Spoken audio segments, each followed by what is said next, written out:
السلام علیکم، welcome to انوکھے articles. آج کے اس آرٹیکل میں آپ کو بتاؤں گی کہ جب برطانوی طیارے کی ونڈ اسکرین ٹوٹی اور کیپٹن کے پیر پکڑ کر انہیں بچایا گیا۔ 10 جون 1990 کو برٹش ایئر ویز کا جہاز برمنگھم سے اڑا تو اس کی منزل اسپین کا شہر مالاگا تھا۔ یہ تقریباً 3 گھنٹے کی پرواز تھی۔ کیپٹن ٹم لانگسٹر اور ان کے کو پائلٹ ایلسٹر ایجسن آرام سے کاکپٹ میں محو گفتگو تھے۔ سب کچھ معمول کے مطابق ہو رہا تھا۔ جہاز کا عملہ مسافروں کو کھانا دینے کی تیاری کر رہا تھا، جبکہ مسافروں کی اکثریت اسپین کے ساحل پر چھٹیاں منانے کی تیاریوں میں مشغول تھی۔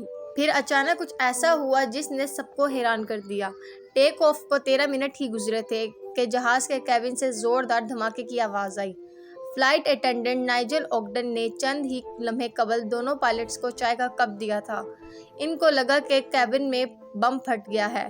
سڈنی مارننگ ہیرالڈ سے بات کرتے ہوئے نائجل اوگڈن کا کہنا تھا کہ پورا کیبن جیسے دھند سے بھر گیا تھا، پھر اچانک جہاز نیچے کی طرف جانا شروع ہو گیا۔ یہی وہ لمحہ تھا جب ان پر حقیقت آشکار ہوئی۔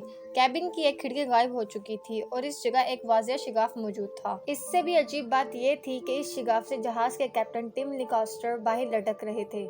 مجھے صرف ان کی ٹانگیں نظر آ رہی تھیں۔ میں نے چھلانگ لگائی اور ان کو کمر کے گرد سے دبوچ لیا۔ ایسا محسوس ہو رہا تھا کہ جیسے جہاز سے کوئی ہر چیز باہر کی طرف کھینچ رہا ہے۔ ایک آکسیجن کی بوتل جو نیچے گر چکی تھی اڑ کر میرے سر پر آ لگی۔ ایسے میں نائجل اوگڈن کے لیے کیپٹن کو مزید پکڑ کر رکھنا مشکل ہو رہا تھا۔ ٹم کا باقی جسم بھی آہستہ آہستہ جہاز سے باہر کی جانب کھسک رہا تھا۔ لیکن خوش قسمتی سے اس وقت کیبن کے عملے کے 2 اراکین بھی کیبن میں داخل ہوئے۔ نائجل اوگڈن کا کہنا تھا کہ میرے بازو شیل ہو رہے تھے۔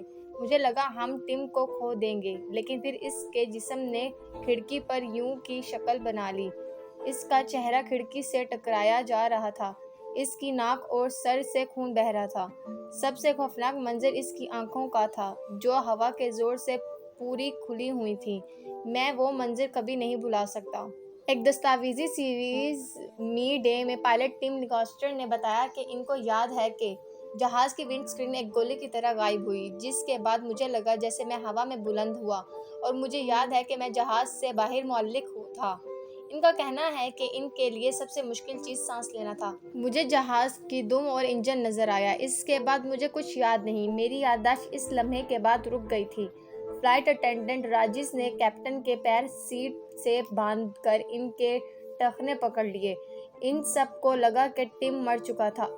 تقریباً 400 میل فی گھنٹہ کی رفتار سے ہوا ٹم کے جسم کو جہاز سے بار بار ٹکرانے پر مجبور کر رہی تھی۔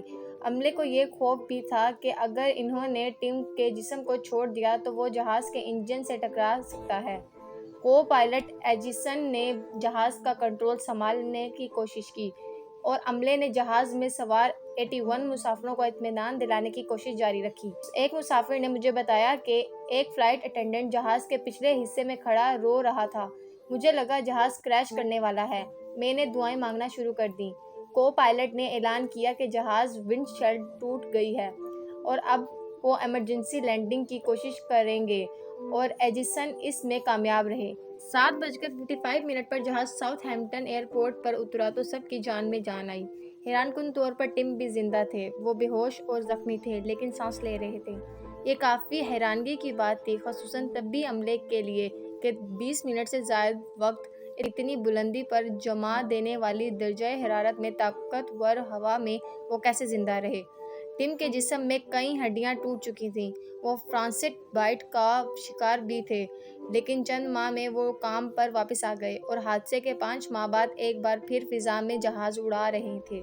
برطانیہ کے محکمہ ٹرانسپورٹ کی فضائی حادثات کی تفتیش کرنے والے برانچ کے مطابق جہاز کی اڑان سے پہلے ونڈ اسکرین کی دیکھ بھال قواعد و ضوابط کے مطابق نہیں کی گئی تھی اور اسی لیے یہ دوران پرواز ٹوٹ گئی۔ دیکھ بھال کے ذمہ دار اہلکار نے ایسے پیچ استعمال کیے تھے جو ونڈ اسکرین کے لیے درکار سائز سے کافی چھوٹے تھے اور وہ ونڈ اسکرین کو اپنی جگہ رکھنے میں ناکام رہے۔